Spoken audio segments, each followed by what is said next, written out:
We acknowledge the traditional custodians of the Southeast Nation, the Malakadi people of the Huon River and the Lilaquani people of the far south. We recognise their continuing connection to land, water and culture. We pay our respect to their elders past and present. In attendance tonight, we have Councillor Armstrong, Councillor Jessup, Councillor Robinson, Councillor Gibson, Councillor O'Neill, Councillor Burgess and Councillor Mrosek.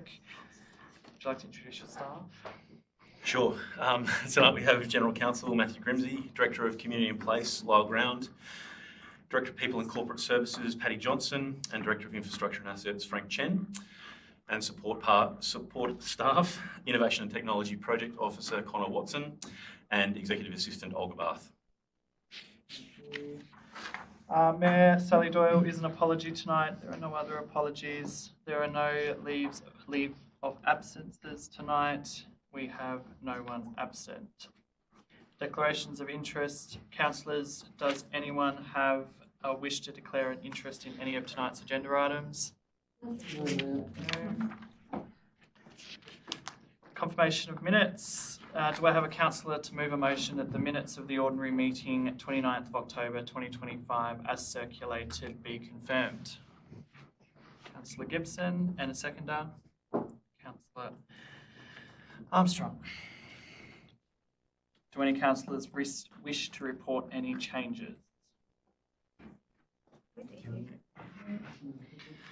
I'll put the motion. Those in favour, please raise your hand.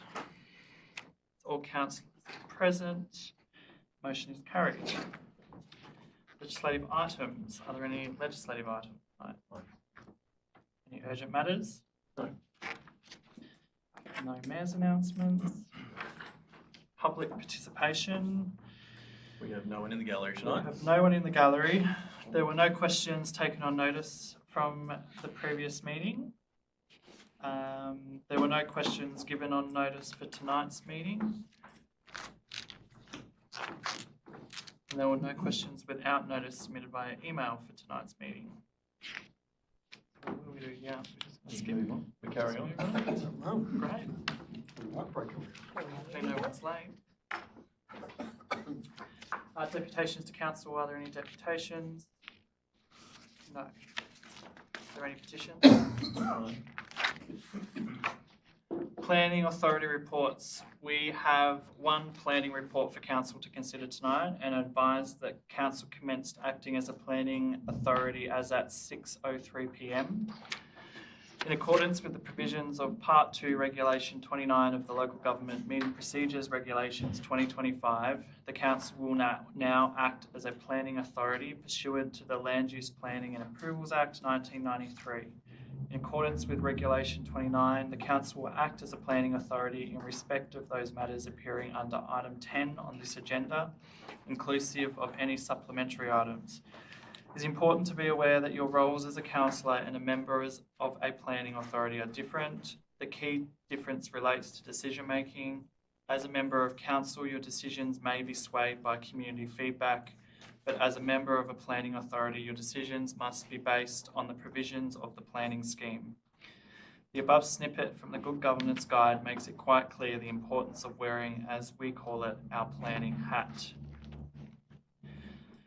So agenda item 10.1, development application DA-119/2025 for a dwelling and associated works at North Huon Road, Ranelagh and 68 North Huon Road, Ranelagh. Report number 10.005-25. Refer councillors to the recommendation of this report. Do I have a councillor to move a motion? Councillor O'Neill and a seconder, Councillor Gibson. Councillor O'Neill, do you wish to speak to the motion? Look, from the time I've been looking at it, it looks a pretty decent place to build a house, and the land there is not much. It's in a built-up area. There's housing all around it, and it seems pretty logical to me to have a dwelling there. So, more than happy to support it.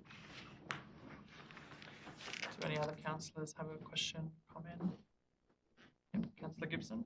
Yeah, look, although a couple of performance criteria were triggered, I think that there's been a lot of effort made here to minimise encroachment on natural vegetation, and I was happy with the way our planners assessed those performance criteria.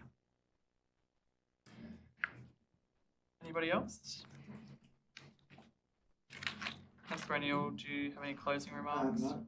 Support Paul's comments there. It fits in nicely with the environment. I'll put the motion. Those in favour, please raise your hand. That's all councillors present and the motion is carried.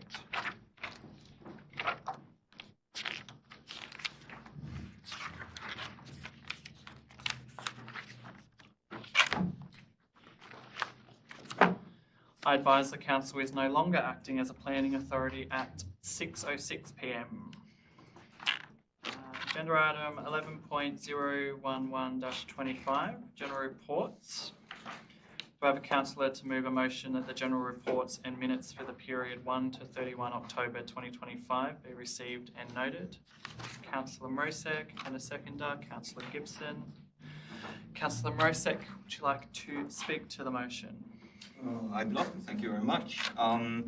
Just a few comments, as there are a few highlights that I would just comment on that deserve mentioning.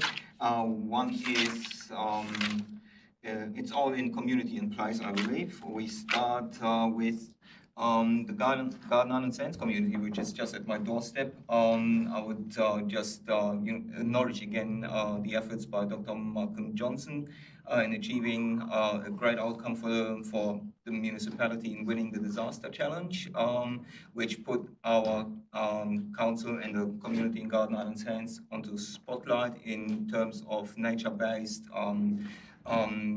methods to prevent and work against coastal erosion.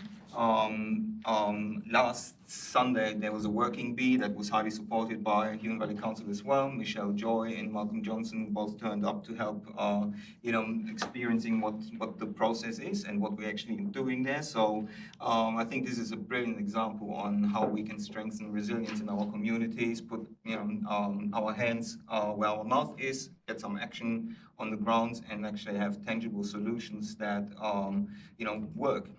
So that's the first thing, a really great project. Further, I would like just to note and comment on the council staff attendance in various population dynamics workshops. I was taking part in some of them myself. A month ago, there was a workshop on understanding population dynamics, and just this morning, a follow-up webinar on the local government snapshots, like looking at each municipality and its demographic challenges individually and understanding what's happening, what are the driving factors for people coming here, what are the driving factors for people leaving from here. So very interesting topic, as it shapes actually the reality of what our communities and who our communities are, and council staff attending those to get an understanding of where we're heading and what we're facing in the future is very important in order to inform our strategic planning. And I think that was it. Thank you very much. Are there any other councillors that would like to speak to the motion? Councillor Gibson? I just have two things I pulled out in the local housing strategy. That seems like it's a really good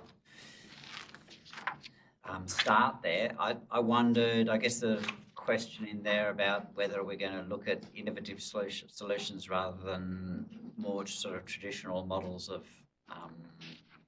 solving housing affordability and availability. I know in the Cygnet area there's lots of people, younger people, trying different things, and because it just doesn't really stack up to buy a house for a young couple in Cygnet, and they want to be in the area. So I'd just like to encourage looking out of the box for solutions there rather than churning out the same model, Australian model, I guess. Under the climate change emissions, the 10% reduction, although it's confounded by some of our waste going elsewhere, I think it's a start. I noticed that in terms of land use, that's all excluded, and I wondered whether, because council has a role to play in strategic planning, whether we should be including land clearance as something that we actually have our hands on the levers, so to speak, in terms of emissions. I don't know whether that's really just a question, yeah, rather than looking just at the core non-strategic council business. Yeah. Yeah. Interesting. And that was really all. So, yeah.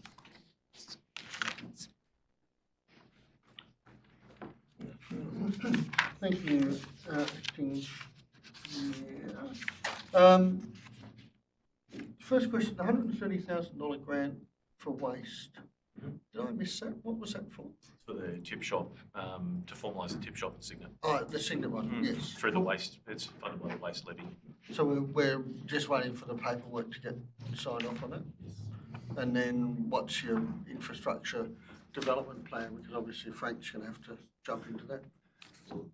Next year sometime, or? Oh yeah. It's a pretty lightweight. It's like a shed construction, pretty lightweight stuff.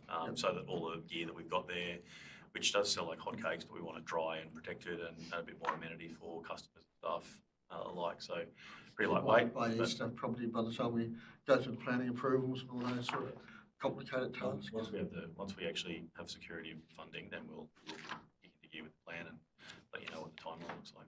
Cool, thank you. And my last question, which again might be difficult for staff to answer. So just looking at the statutory planning stats, and there's currently 200 applications being assessed. Do we have any sort of ageing of those?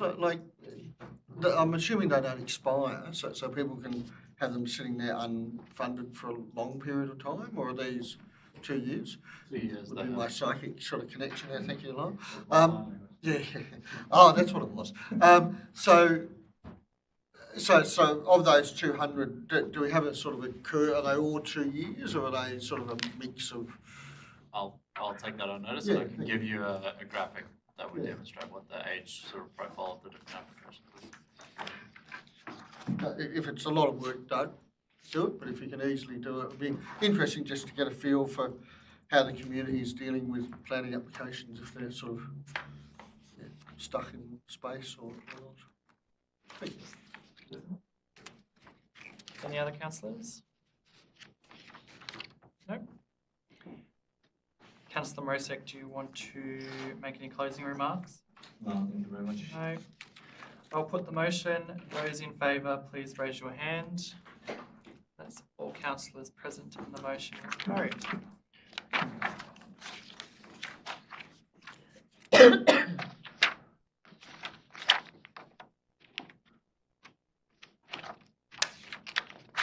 Final page.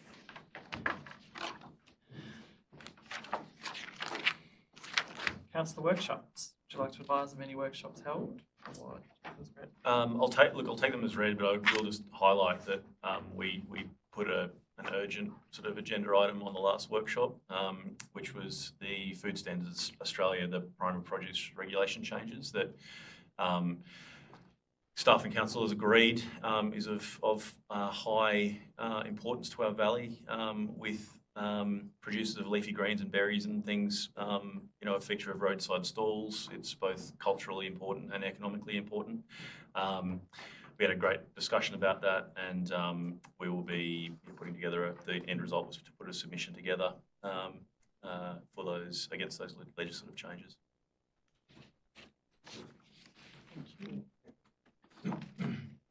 Agenda item 13, councillor questions. 13.1, there were 2 councillor questions taken on notice from the October council meeting from councillor Gibson regarding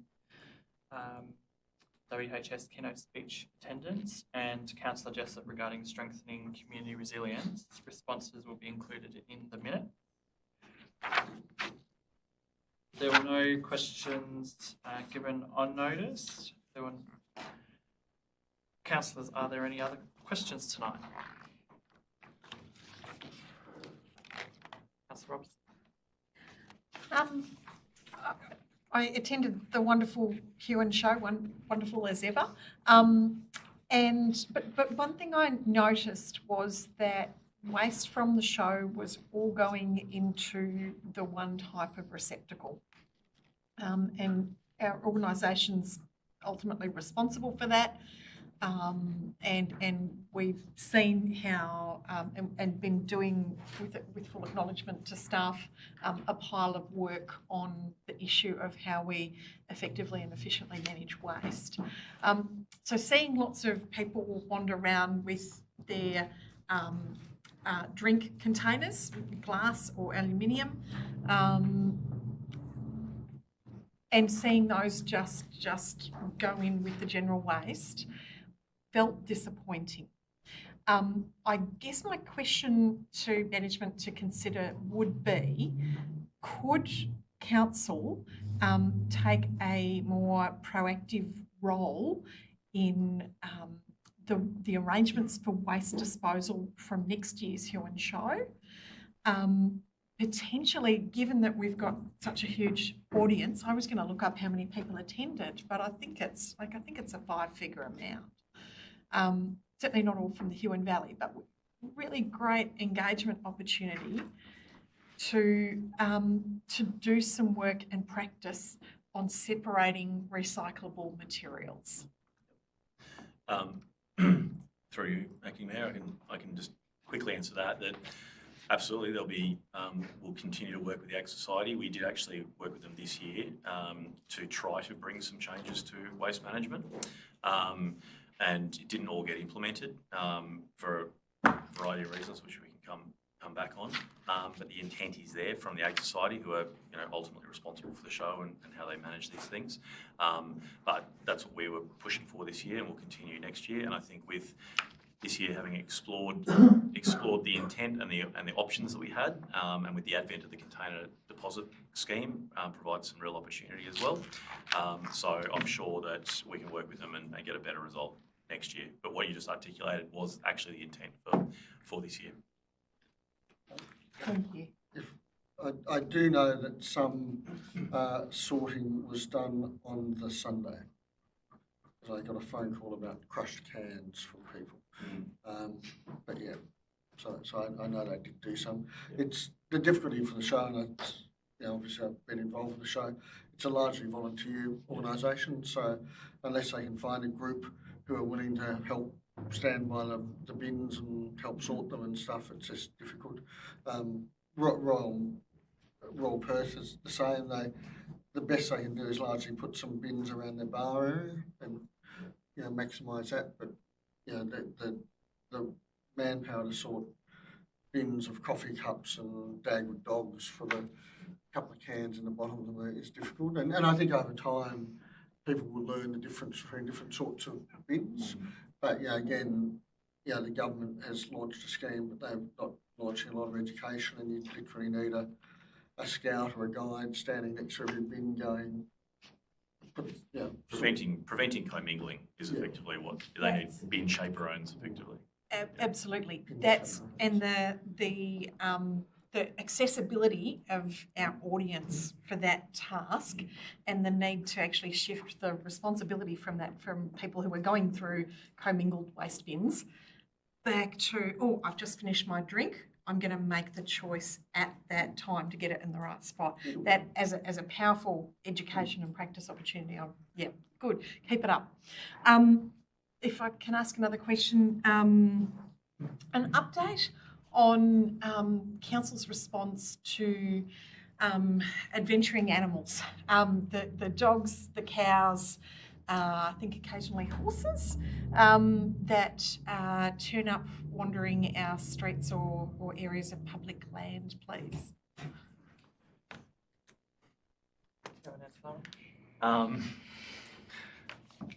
I might just, do you have? So what exactly, through email, what's Yeah. exactly the question is? I just seem to keep seeing reports via social media of various animals being found and looked after by kind members of our community, or seen but not necessarily kept. You can't chuck a cow in the boot. I'm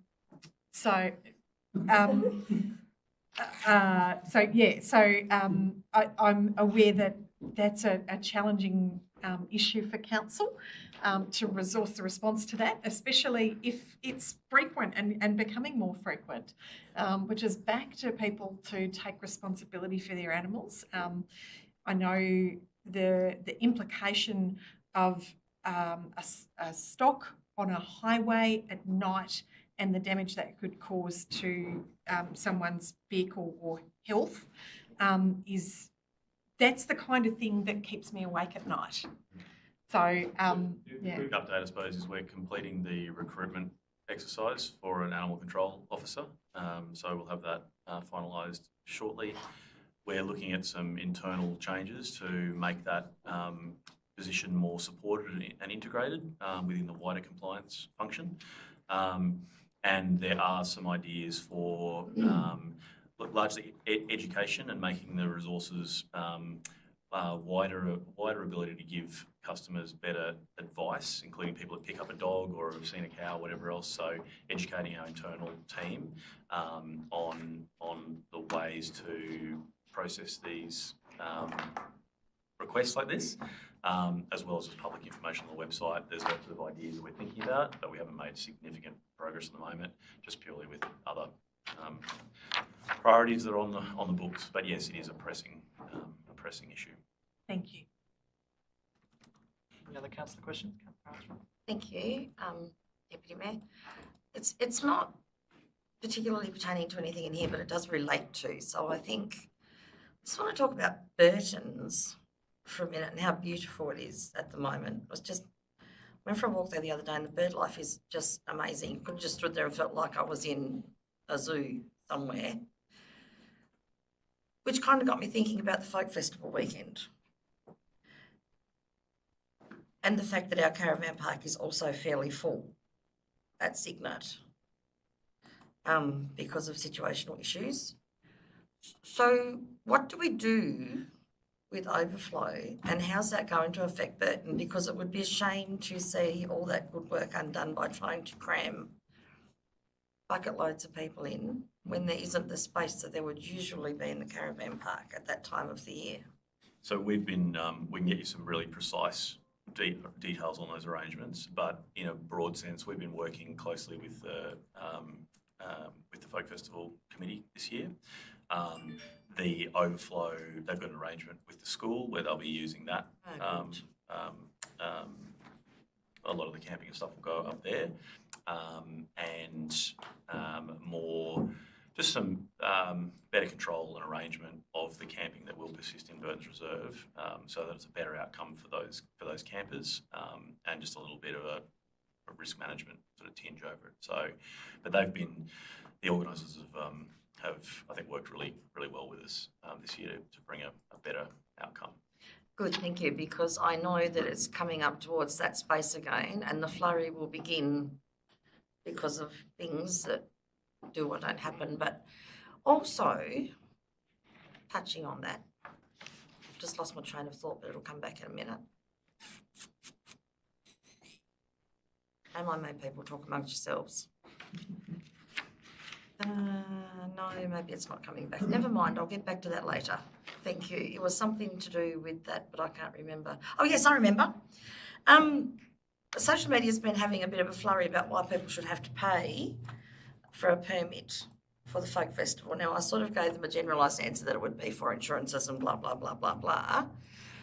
How does that work in regard to council? Because I've been asked, do people approach the committee to get a permit, or do they come through council to get a permit for the Folk Festival for a stall as a vendor? Yes, because I'm not quite sure how that rolls. Yeah, through your acting mayor. So council, as the landowner and the road authority, we issue a permit to use council road and land, but that's issued to the organizer. And So that's, the moment is free of charge, and so there's no cost involved, and then it's the organizer have direct deal with the stall holders and all that. Okay, so council don't actually charge the vendor, the There's van. no- We have no arrangement with vendors at the folk festival. Our arrangement is solely with the organiser. Because this has been confusion, and people have thought that they've had to pay council for a permit. And I thought, prime opportunity, get it straight from the horse's mouth, so to speak. Okay, excellent, so I can now just pass that. A clear thing that you can correct Yeah, people. yeah. if you'd That's like. good, because I actually am not, I didn't actually know how that worked, but I imagine that, I did explain that any monies that would take place would be because of insurances and everything else, I presume. But I wasn't quite sure how it went, so perfect, thank you. That's it. It's a very usual thing for stall holders at an event to pay for the Yeah. privilege. Yeah, of course, Fundraising. of Yeah. course, yeah. Nope, great, thanks. Councillor Morisic. Just adding to Councillor Armstrong's question, like, as member of the Signet Primary School Association, we have a stall every year, and we apply to the organisers of the folk festival and pay all fees, to them. So then that's kind of standard procedure there. And I think that's the thing too, sorry, may I? I think that's the thing too, there's not a clear pathway on how to do that. Like for just the normal person that hasn't been involved in the folk festival. I mean, there is a schedule of fees on the folk festival site. But I don't think they're actually as applicable as they seem, now that I've just got that, because I think they think that has to go through council, but that just could be a misunderstanding in how people read things. Yeah. So that's okay. Now I know I can spread the word. Folk festival. Thank you. Councillor Jessup, did you have a question? Thank you, Mayor. I'm just going through my council activities for the month of October, which reminded me that I attended with you as well, councillor, and the CEO, the fabulous launch of the Hilltop Hike this year, and the announcement that the PCYC is still, well, they didn't announce this, but they're still sadly underfunded by government, and in order to do after hours youth activity that's so essential, they rely on charitable donations like the Hilltop Hike to do that. But I was just wondering if I could direct a question to the CEO, just wondering how the preparation of his team is going for the March Hilltop Hike event. Are you in it? I'm cheering along the way. Push you up the hill in a shopping trolley. Well, my knees are a little bit thing, but if you can get $5,000 in donation, I'll let you push me up the hill in a shopping trolley with appropriate OH&S assessment, of course. Put some money into that. There we go. There is a challenge for you, Lockie. You can push me up the hill if you get $5,000. We'd love to see a council team in it. We have not done any preparations. It's plenty of time to do so. Well, you're all fit young men, of course, so that's quite true, and women. But no, look, it's just more on a more serious note. The more the merrier, and fundraising is underway, and I think you're hoping to exceed. And I look at Toby, of course, because he's one of the organisers, but I'm understand you're hoping to well exceed the amount that you got last year, and push through and do some really good community work for young people. I think they've hit $46,000 already. So far, so only another 20 to go. So there we go. Our CEO, your 5,000's well on the way to that. That's March. I'll get my high-vis vest. Is there any other councillor questions? How's he going to get down? That's his problem. No, they'll probably throw me off the interchange. Down the road. All right. There are no notice of motions for tonight's meeting. It's general council reports. Report number 15.046-25, review of delegated authority. Refer councillors to the recommendation of this report. Do I have a councillor to move a motion? Councillor Morosek and a seconder. Councillor Robinson. Councillor Morosek, do you want to speak to the motion? Not really to the content. I think that it makes sense to, in the case of an emergency, have clear delegations and pathways, who's taking care of what. So that's certainly a great idea. Just as an clarification, we changed all the terminology from general manager to CEO. It's still kind of popping up through documents where it's not consistent. Through you, Acting Mayor, the title is CEO, but the appointment is as General Manager, known as the Chief Executive Officer. So the purpose of the delegations is just to the General Manager. They are still performed by the CEO. Yeah, okay. Thank you for clarifying. Is there any other councillors that would like to speak on this motion? Comprehensive. Any closing remarks, Councillor Morosek? No. I'll put the motion. Those in favour, please raise your hand. That's all councillors present. The motion is carried.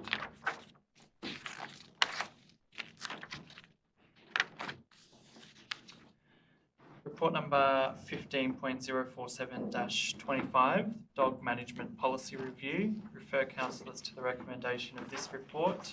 Do I have a councillor to move a motion? Councillor O'Neill and a seconder. Councillor Armstrong. Would you like to speak to this motion, Councillor O'Neill?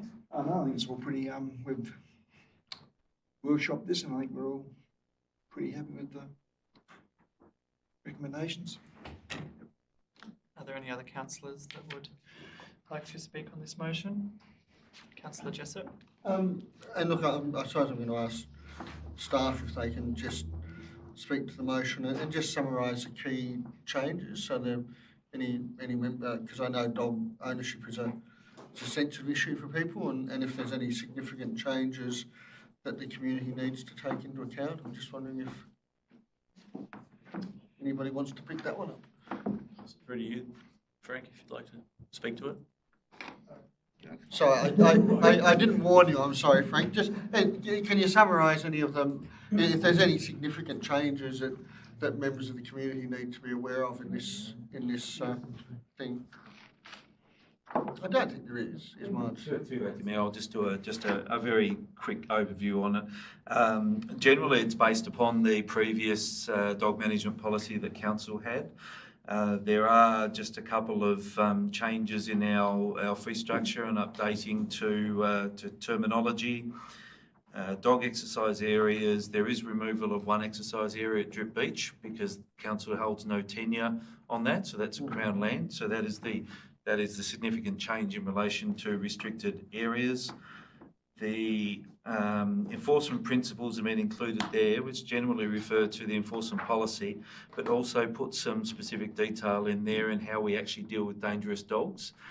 So that can provide information to the community as to actually what it is Council takes into account or the General Manager takes into account when declaring a dangerous dog, because we have had concerns of dog attacks in the community, so that is responsive to that. The Huon Valley Code of Responsible Dog Ownership has just been taken out of the policy and moved to an appendix at the back of it. It's predominantly very similar to the original policy, and we've certainly taken into account some the feedback. It was great to get the 30-odd submissions that we got. It did not result in a significant amount of changes to the policy, but if you look in the community engagement report, you'll notice there's a number of actions there that we need to just follow up and have discussions with councillors and revert back to the community at some point. So that'll come back to a workshop or something? At some point. Yeah. We incorporated what we could in policy amendments, but the rest of it, largely education And I know there seems like resourcing and more off lead areas and stuff like that, which is they're difficult spaces to create, really. just all considerations for prioritisation. Yeah. resourcing budget allocations is a lot of them. And certainly some education and support for dog owners. And I know I'll take some responsibility here, but I know greyhounds we talked about and we wanted to take out greyhound as training facilities, which we thought were appropriate. But I noticed a couple of people here have sort of said that greyhound should be still included as a exempt item.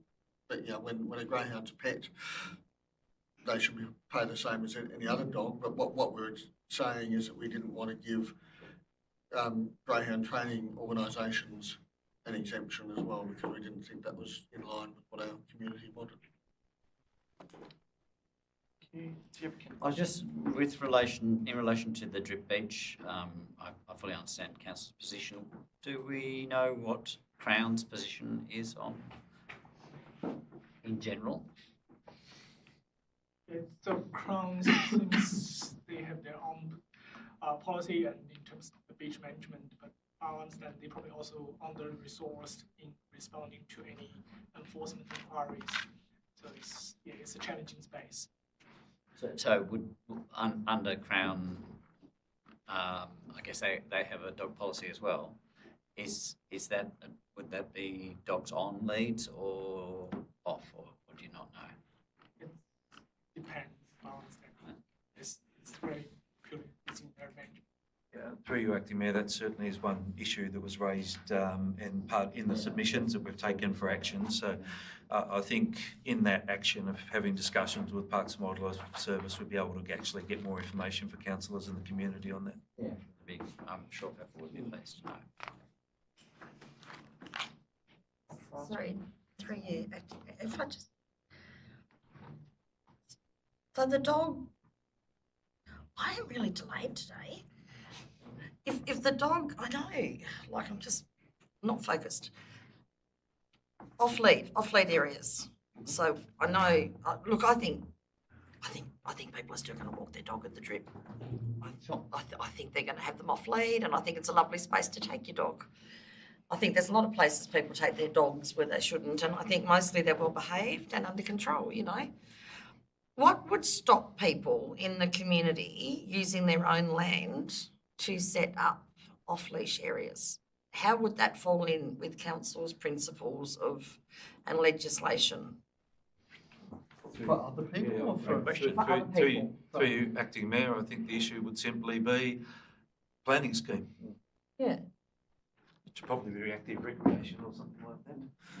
But the Dog Control Act wouldn't be dealing with that. That's what I sort of thought, because I've thought about this a lot and people wanting off-lead.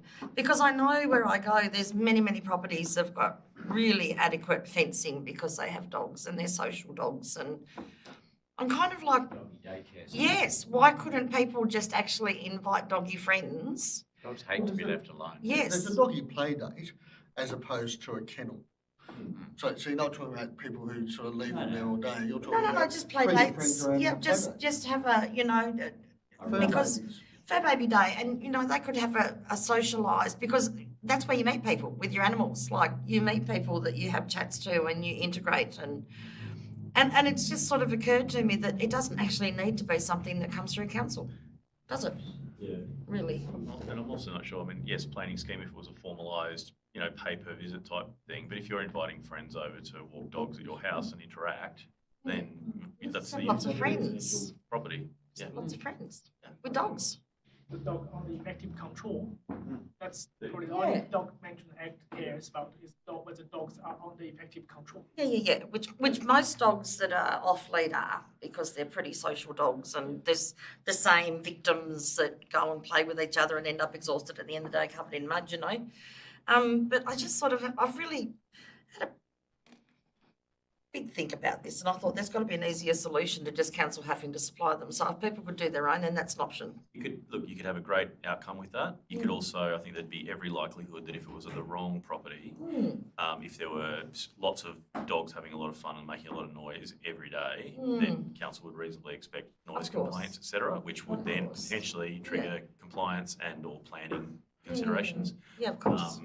But that all comes down to the suitability of the land and people being sensible and good neighbours to one another. Yeah, those sorts of areas that I'm thinking in, and people have sort of suggested options for the use of their land, not close to towns, but not very far out of town, so that'd be perfect. Adequate parking, no issues there. Okay, thank you. Food for thought. Food for thought. Are there any other comments on this one? No. Oh, yeah. I just, the fee to lodge a formal complaint, is that the same as it, or has it been for nuisance complaints? So that's the fee prescribed under the Dog Management Act. Yes. And that's published in the fees and charges, and that's actually not determined. Yeah, by us. no. Oh, okay. So that's, and it hasn't changed, it's the same. It's good. My memory get indexed from time to time. Yes. Through acting mayor, I can't remember the amount, but it's done in fee units, which is set by the government.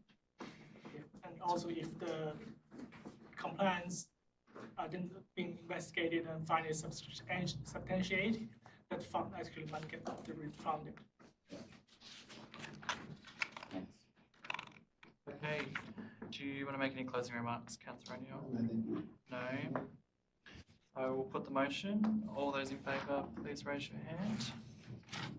It's all councillors present. The motion is carried.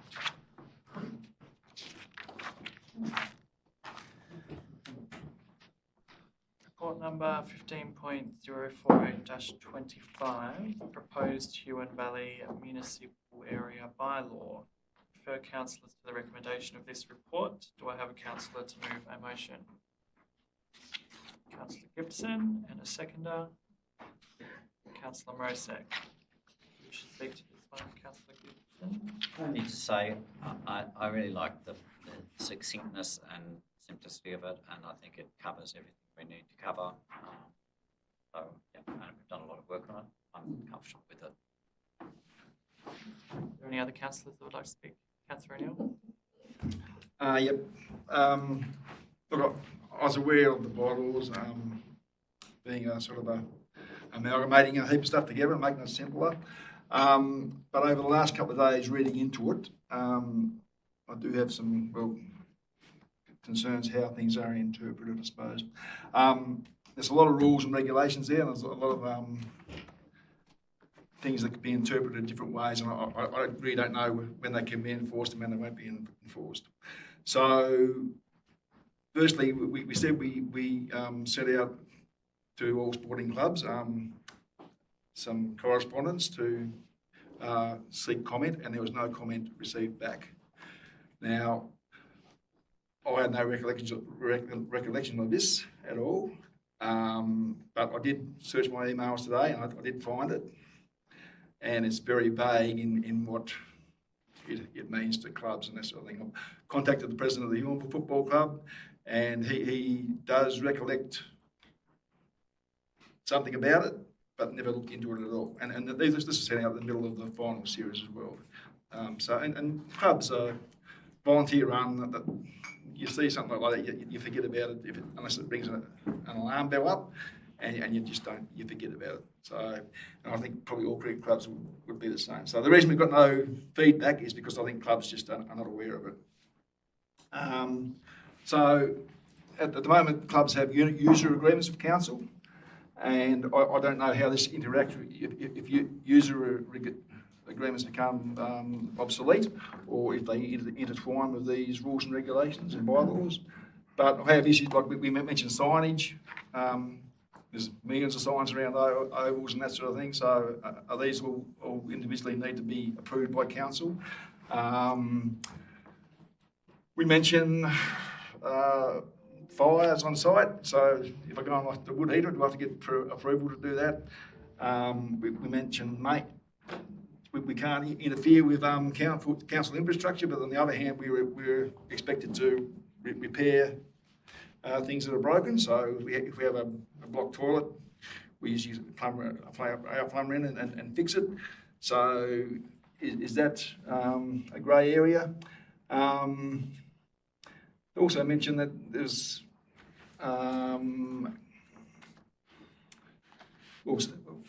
can we sell merchandise on site? Like our girls get together and sell merchandise, so that's a commercial activity. We haven't got approval for that, so it's just traffic control. It says we can't sort of put any traffic controls in situ. So this year, the Horse Riding Association had a big day with big horse floats coming in on the same day as football, and they put in cones on our parking area around the oval so that the trailers get in and around, which is fine. But does that mean council approval? And obviously these things are done on the spur of the moment, and I don't think these, and on finalist times, we put in our cones to sort of keep a pathway for traffic so they don't start parking and blocking access to the site. So I just worry about how things can be interpreted and if they can be a rod for our back in the future where things are running quite nicely now. Through you, Acting Mayor, can I just respond to that? Yep. So the bylaw creates absolutely nothing new in that respect.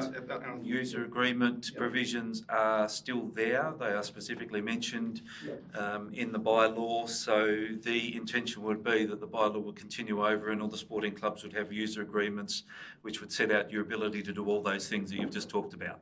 So there is no change. Take on board what we might do is with the formal consultation when we start that is just add some extra information just to confirm that for the clubs, just so you've got that comfort. Okay, yep. And I probably was aware that those laws probably did exist somewhere in the bylaws already, and now they're all being put together and upgraded, which I accept. But it's just if the wrong sort of person can hold those laws, can they sort of cause us a bit of grief and conflict? Maybe the notification not at the end of the season, if there's going to be one when Well, everything's. we have quite a detailed, in a football club, well, we have quite a detailed user agreement. So, yeah. So just confirming, Acting Mayor, that it's a continuation of what we are doing. Yep, okay, all right, okay. Just want to read all in detail, just scares me a little bit, okay? It's So- understandable. So it's fair to say that these are more generic rules about what you can and can't do on property, but like the Show Society or the football club has a separate legal right created by that user agreement. Yes. And how well you negotiate that right is what you get. And in some ways it might contradict this, so it might say you can hand out handbills in your area when you've got a game on at that time, sort of thing. Is that sort of how? That is correct. So it basically uses the words regularly through it without permission. Yes. There's very few things which don't have a without permission there. There might be some Handbills is a good absolute. example, yeah, that's right, yeah. So it's a flexible arrangement. Yeah, it certainly is. Council It's already basically, approving. yeah, so council will have the ongoing user agreements with a large range of organisations and activities. But somebody who just comes along and wants to do something and cause some damage, then that's what the bylaw is aimed at. But the legal risk, I suppose, is that if your user agreement doesn't explicitly give you permission to do something, it would default back to the bylaws that would say you can't do it, effectively, Potentially, potentially, yeah. I have never seen So read that closely. that occur. So Low risk. it'll rely on the political nous of the council moving forward. No, but that's sort of what That's Councillor Neil's saying is if I think the you, thing to take away from it is that it would be great, and when we do go out next, is to make it really explicit for the clubs and say what it means to them, that we think it's modest changes, but also it's great that you're reading it and expressing these kind of concerns, because that does go into that, we have been making changes, and the user agreements in the last set of user agreements became more sophisticated, fairer, did a better job at sharing facilities between sporting clubs. So it's a really important, what you're expressing is great that you've dived into it, and want to see all clubs do that, go into things with their eyes wide open. Yep. And you did touch on traffic management and things happening spur of the moment. Also the real awareness that if you start directing traffic, you expose yourself without a permit and without suitably qualified people, you expose the club to significant risk. And this this is the awareness raising that we can do with the clubs in their broader operations and those user agreements, but spurred on by the fact that we're cleaning up this bylaw and trying to simplify things. Yeah, so we'll just make sure, Matt, that we really target the clubs in that regard. Just another question. What's talks about penalties, 20 points maximum. What is the penalty? Is it a wage? A penalty unit is currently $205. So it could be 20 times So $205. the maximum penalty is 20 times 205. Yep. And the rationale of the bylaw is, so what has previously happened is that a bylaw may have one offence could have a maximum penalty of 5 penalty units, 20 penalty units. But the rationale just having this as a maximum 20 for the lot gives a court a discretion to go to the highest penalty on the circumstances. A court will very rarely go to that maximum penalty anyway, and we'd usually be dealing with the infringement notice penalties, which we've tried to keep as modest, but certainly something which gives a little bit of a sting. That's how that's been applied. Okay. Are there any other comments on this one, Councillor Armstrong? Sorry, thank you, sorry. I don't have a question related to that, but I'd like to know, please, Mr Grimsey, why are they called penalty units? Why are they just not called infringements? And why is it $205 specifically? Because I get asked this a lot. Okay. So we'll take councillors to the Penalty Units Act established by the I knew government you'd in know about how to answer 1987. So I think it's 1987, I could be wrong on that. Prior to that time, every piece of legislation would have an amount, a dollar amount, saying a fine not exceeding $2,000. And every time the government wanted to review it, they needed to amend the legislation. They brought in penalty units to provide themselves with a consistent standard that just meant that the penalty units are defined and adjusted by a treasury mechanism. Yeah. And that's how it's done. The formula's in the Act, but I can't tell you that I understand it or have had the time really to care to look at it. That's why it's been done. So when the penalty units are adjusted each year, Parliament doesn't have to go in and... Change everything. Yes.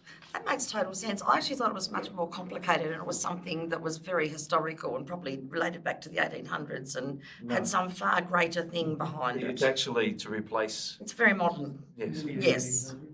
Because I have tried to Google it, but it doesn't tell me anything. And the same Like provision that we talked about earlier with the dog nuisance fee units is the same thing. Okay, it's interesting, isn't it? I mean, I knew that it was a dollar amount and I knew that it was unit, but I didn't know how it affected things. Yes, and so the other thing you mentioned is the infringements. Yeah. So one is a maximum penalty that a court would apply on a prosecution. Yep. So you're served with a summons and off to court before a magistrate. Yep. The other one is an on-the-spot fine, Yep, okay. which is a much lower amount of penalty units. Yep. And save yourself a trip to see the big boy. Yes. Yep, perfect. Thank you for that detailed explanation. Now I know. And so does everybody else if they didn't. The conversation before penalty units was. I'm sorry about that. That's all right.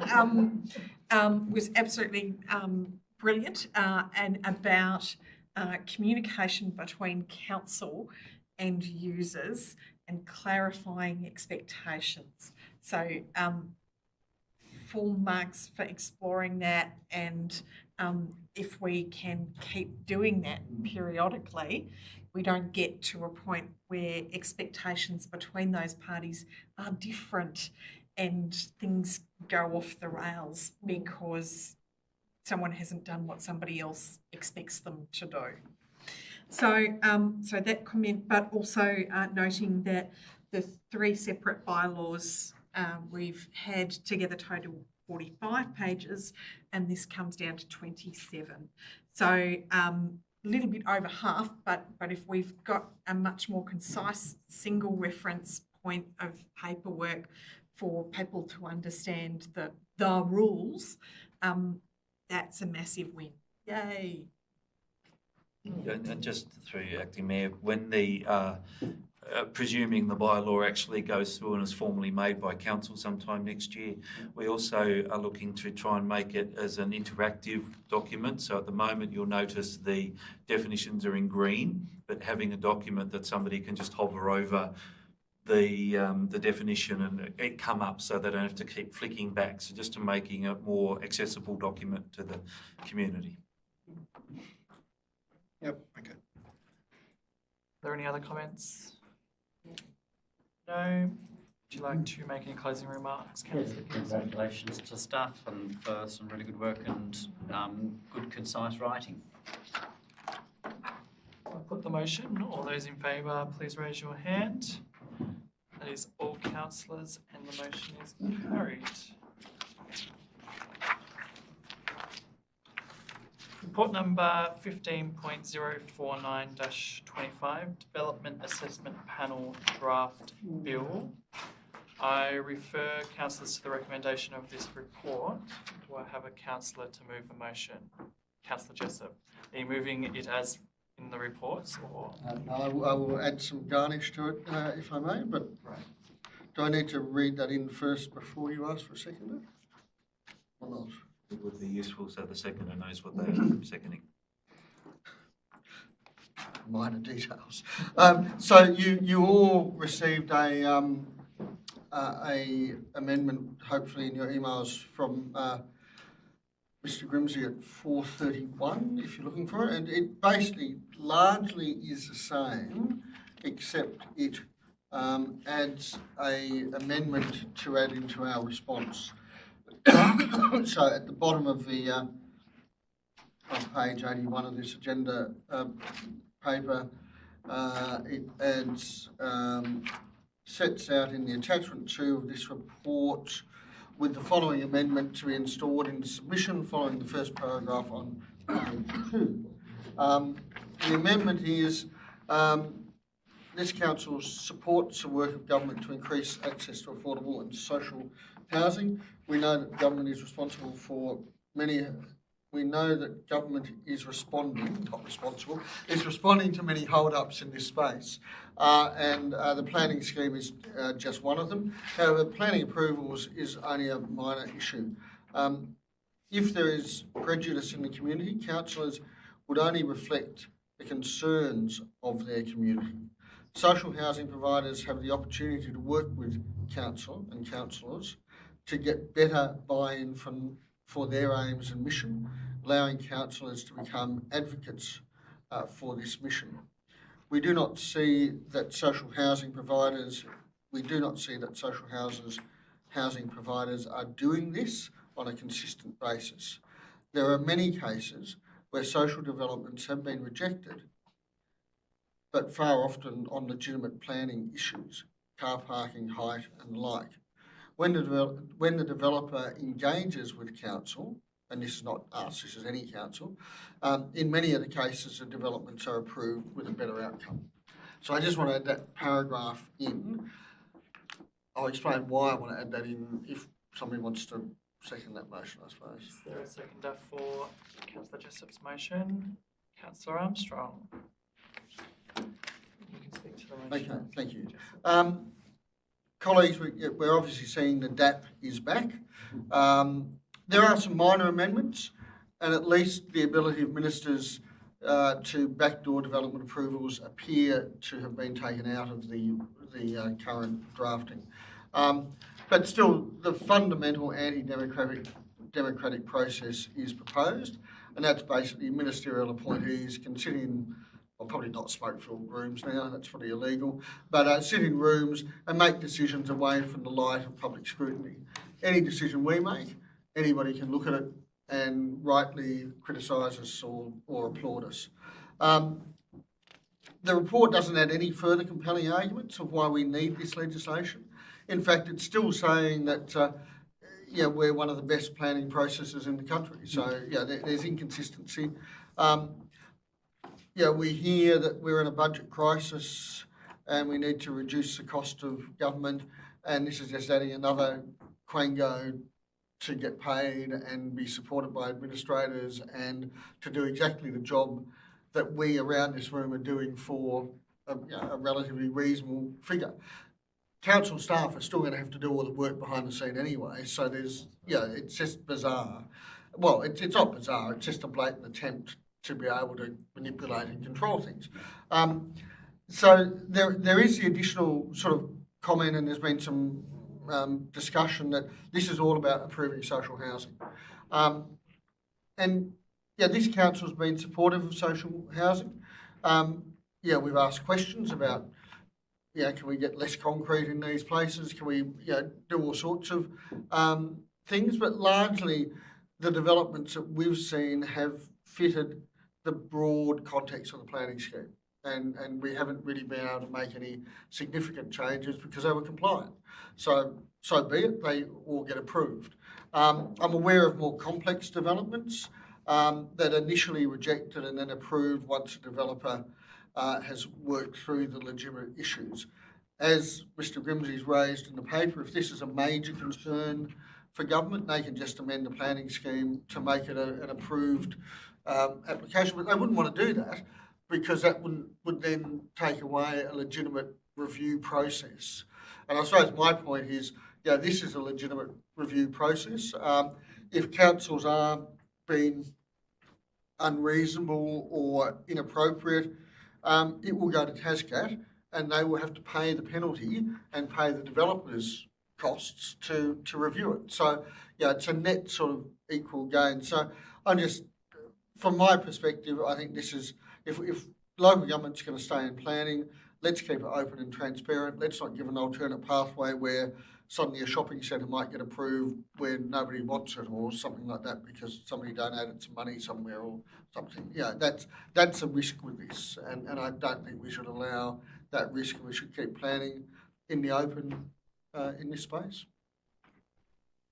But the amendments I added really just acknowledges that, because I felt all the reports are very negative, by the way. This doesn't have this. Actually, our planning system works really well, and on a social housing point of view, there's record social housing being approved. We just don't have the bloody builders to build it. That's half the problem. Thank you. Thank you. Are there any councillors that would like to speak on this motion? Councillor Mrosek. Thank you very much, Acting Mayor. I agree absolutely with Councillor Jessup. This process would somewhat obscure certain review processes when applications are determined. I think another element in this aspect is we are here sitting at the moment, at least, with 9 people around the table and discussing every application. I think the DAPs would only consist of 3 people, 5 maximum if the project is of a particular significance. I further would like to note that the principal justification, and I refer here to the responses to comments during the period. On councils, not necessarily ours, but as a whole, there was the comment that the DAPs haven't demonstrated any need for their introduction, and the principal justification in the response is that the contested role of councillors as a planning authority responsible for determining the development application against the provisions of the planning scheme can be at odds with their political role in representing the interests of their communities. I think that's only a hairbreadth short of an insult, basically implying that councillors are not capable of making the distinction what it means to put on, as we call it, our planning hat. Right? So that's one thing to put this in as the main reason. The other thing that I kind of struggle with is, just give me a second.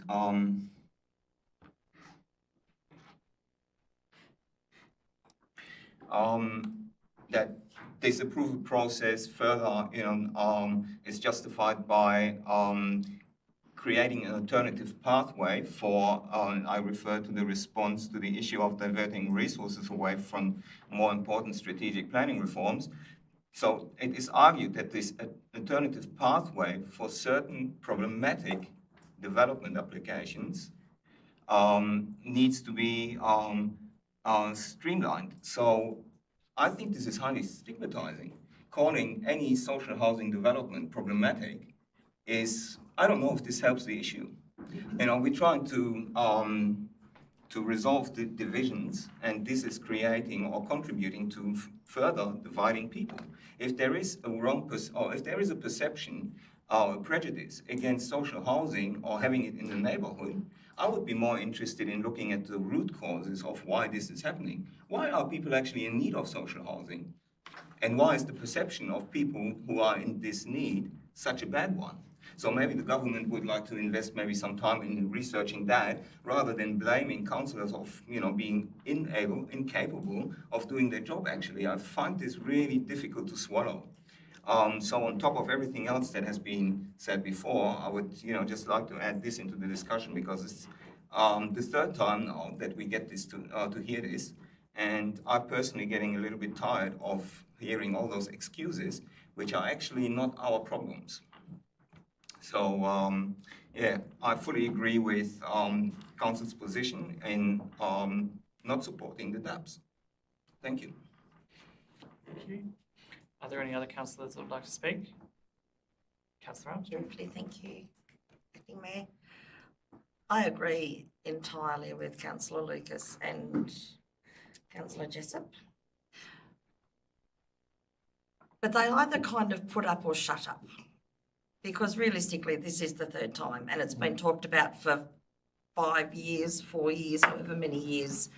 It just smacks of hypocrisy. You know, I wonder too, is it the beginning of trying to get rid of councils, you know, and taking away their roles and, you know, they want to throw us under the bus when we make a decision that's not correct, but then they want to override us when it suits them as well. Well, you can't have it both ways. You know, you either put us here to do what we're supposed to do and go away, or make a decision and stick to it. You cannot take community members out of the community and override their decisions when you do not know what they need and what they don't need.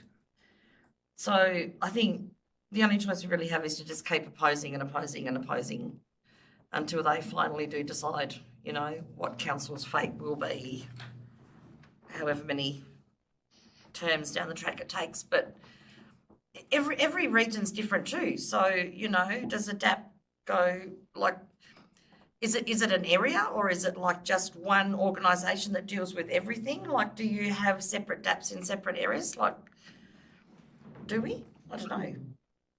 Is that a question that we don't know the answer to? Yeah. So there's another question we don't know the answer to. So we technically could have somebody up the other end of the state making decisions for down here, which makes no sense at all. So see what happens when I open my head. No, thank you. That's it. Thank you. Are there any other comments? Councillor Gibson?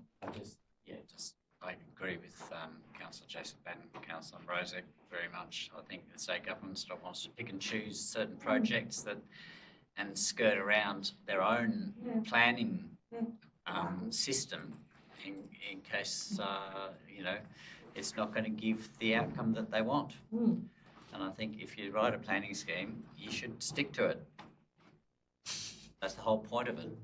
Well, I know that we have to stick to it now.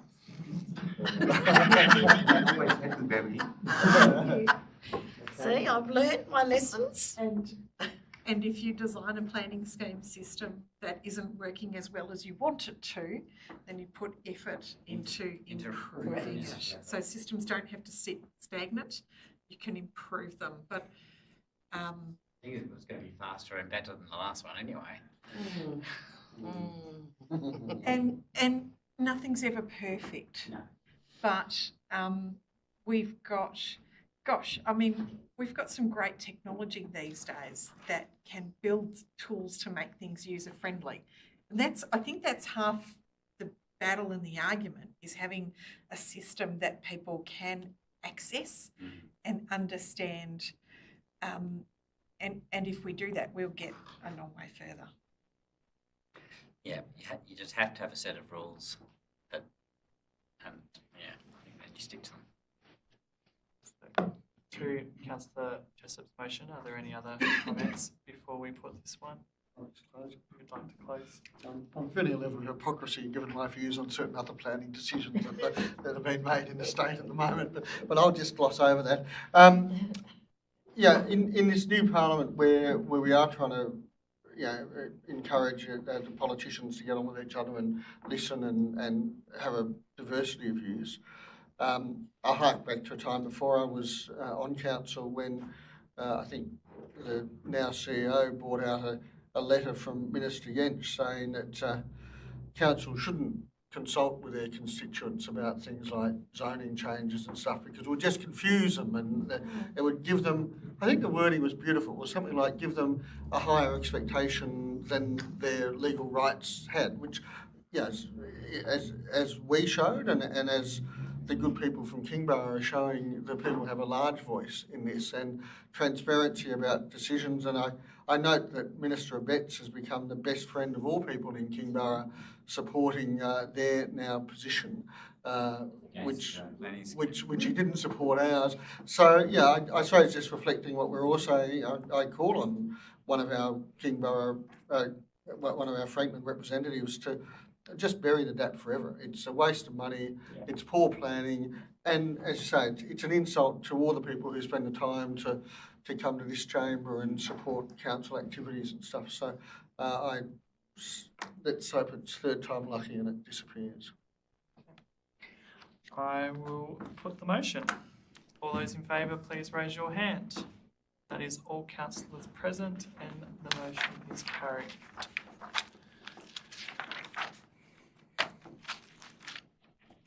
Report number 15.050-25, proposed schedule of ordinary meetings of council and annual general meeting dates for 2026. Refer councillors to the recommendation of this report. Is there a councillor to move a motion? Councillor Armstrong and a seconder. Councillor O'Neill. Would you like to speak to this? I don't think there's really anything to say about this at the minute. I'm good. Thank Any you. other councillors that would like to speak to this motion? No? Do you have to close, councillor Armstrong? No, thank you. I will put the motion. Those in favour, please raise your hand. It's all councillors present and the motion is carried. Report number 15.051-25, draft primary produce safety horticultural produce regulations. Refer councillors to the recommendation of this report. Do I have a councillor to move a motion? Councillor Burgess and a seconder. Councillor Jessup. Would you like to speak to this motion, Councillor Burgess? Yes, thank you, Acting Mayor. It seems a very balanced alternative that has been put forward.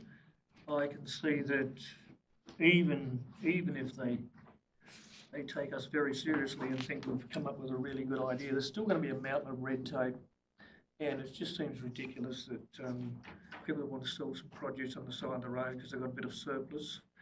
I can still see that I am in favour of quality assurance schemes for food, produce in the big picture.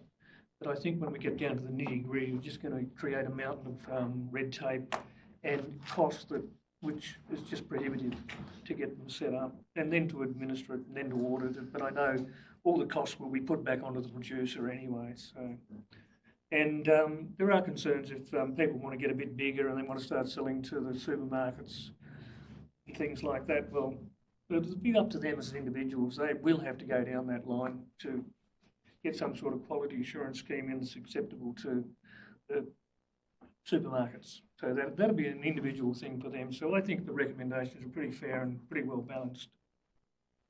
Agree. Thanks, Councillor Burgess. Would anyone else like to speak to this motion tonight? Councillor Jessup. Just briefly, it is all about risk, and I, as Councillor Burgess says, we really do want to make sure people are safe in what they eat, but it's also about applying a very large conceptual nationwide framework over somebody growing some potatoes in their backyard and selling the surplus. I've been involved in the Human Producers Network when it started, in other sort of activities. And there's a vibrant, healthy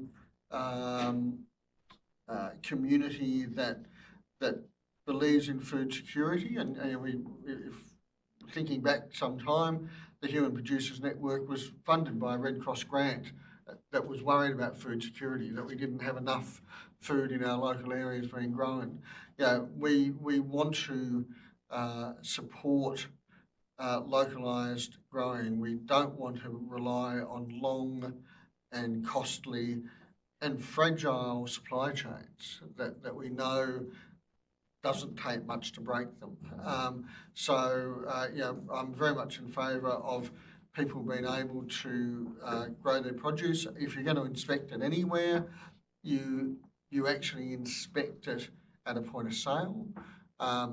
This is really just collecting money from people to do what? You're not going to turn up at 100 little farms and have a look under the bonnet to see what they're doing. I don't mind people being registered necessarily. I can live with that.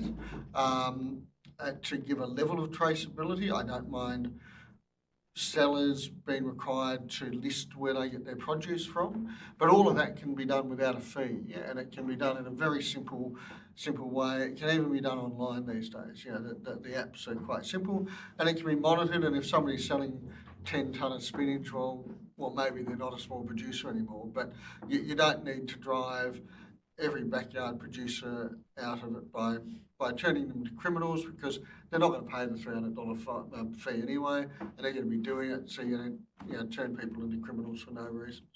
So I very much oppose this concept and support the response. Any other councillors? Councillor O'Neill?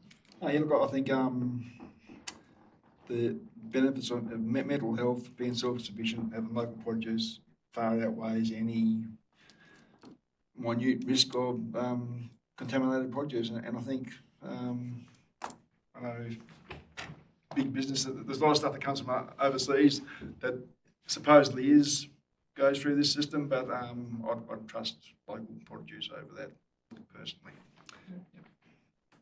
Thank you. Armstrong? Sorry, thank you. I also think that although there's risk, there's risk here, but where do people start taking responsibility for their own bits and pieces? Like if you buy something that's leafy, there's a fair bet that a slug or something has crawled on that. So you're going to take it home and give it a wash. There's no lack of advertising when it comes to leafy vegetables and the diseases with lettuces and whatnot. So, when do we as humans start to look after our own risk as well? I just think this bureaucratic just turns into rubbish somewhere along the line. I would much rather just take the risk and buy something off the side of the road from somebody that's trying to make a buck, and I know it's come out of the garden. And if I had an issue, I know where to go to find that person. Seriously. Come on, people. God, that's all. Thank you. Councillor Robinson, do you have a comment? No, you're just any other comments? Councillor Gibson? I'd just like to reiterate what Councillor Jessup said about food security. I think that's something we should be really trying to support, and I think that this sort of legislation gets in the way of that. So, I totally support pushing back on it. Right. I will put the motion. Actually, I'll see if Councillor Burgess wants to close No, first. you have to say thank you. No worries. Well, now I'll put the motion. Those in favour, please raise your hand. It's all councillors, and the motion is carried. Report number 16.017-25, Finance Report for October 2025. I refer councillors to the recommendation of this report. Do I have a councillor to move a motion? Councillor Gibson, and a seconder. Councillor Burgess, would you like to speak to this motion, Councillor Gibson? I don't really have anything very much to say. It looks all pretty straightforward. No real comments. Any other councillors like to speak to this motion? On this motion? No. Any closing remarks, Councillor Gibson? Put the motion. All those in favour, please raise your hand. All councillors, and the motion is carried. Report number 16.018-25, status report outstanding rate debitors November 2025. I refer councillors to the recommendation of this report. Do I have a councillor to move a motion? Councillor Armstrong and a seconder, Councillor O'Neill. Would you like to speak to this motion, Councillor Armstrong? Pretty self-explanatory. Any other councillors like to? Councillor Gibson? It's more of a question really. Our overall rate base is increasing, is it not? And so I don't know what impact that has on the debtors.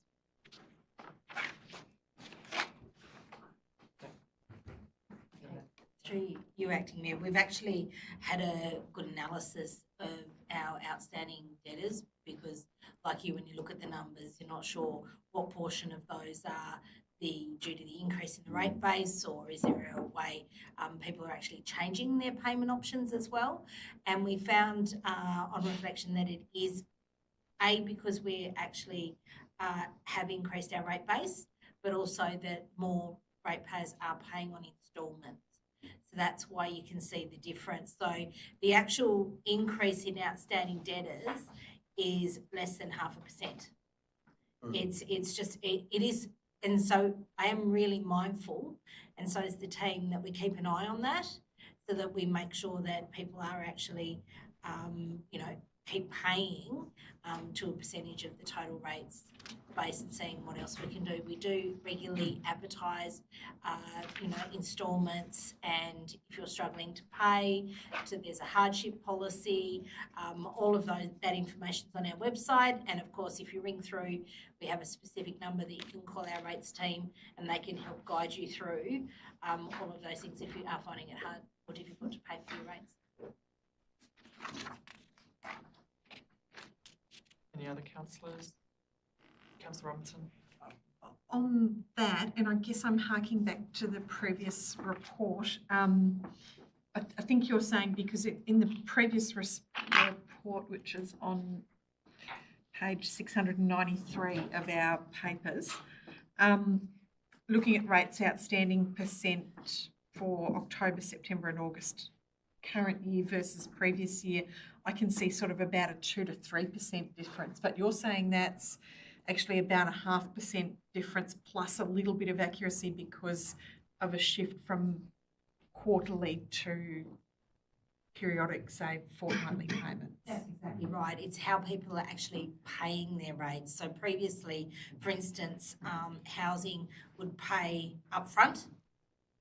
Now they're paying on an instalment basis. And that's quite a large number. So that will impact how the outstanding debtors go over the year. We're still expecting the same percentage of outstanding debtors on our rate base, but it's just going to look slightly different, a different pattern as to how that looks for the whole year. Yep, awesome. Well, concerning and something I think we should watch, and I'm watching for a lift in that because I think that's a real sensitivity indicator for our broader community. But yeah, that explanation makes me a lot more comfortable about what appears as 2 to 3% versus a much smaller amount. Just one quick question, sorry, thank you. Do we have any really, really long outstanding rates, like years and years that haven't been paid? We do. Yeah, we have some that are anywhere between the 3 to 5 years. We're looking at those as to how we manage those over the next few months. We're rates team are working closely with legal to work out what the next steps are those. There's a myriad of reasons why they're outstanding, and it's not necessarily because people can't afford to pay. Yep, sure, thank you.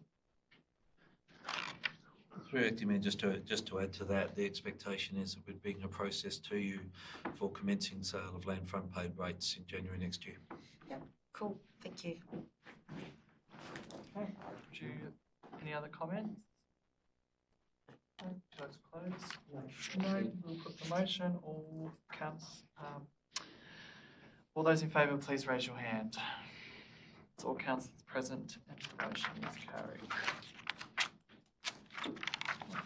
Done. We are about to move into closed council, so I'd like to thank those that watched online tonight. The recommendation is that now the meeting be closed to the public as at 7:25 p.m. pursuant to Regulation 17 of the Local Government Meeting Procedures Regulation 2025 to discuss the following matters: confirmation of minutes, general reports of closed council, tender RFT 217, Port Huon stormwater upgrade, acquisition of land, Signet. Do I have a councillor to move a motion to go into closed? Councillor Gibson, and a seconder, Councillor Jessup. To put the motion, all those in favour, please raise your hand. All councillors present.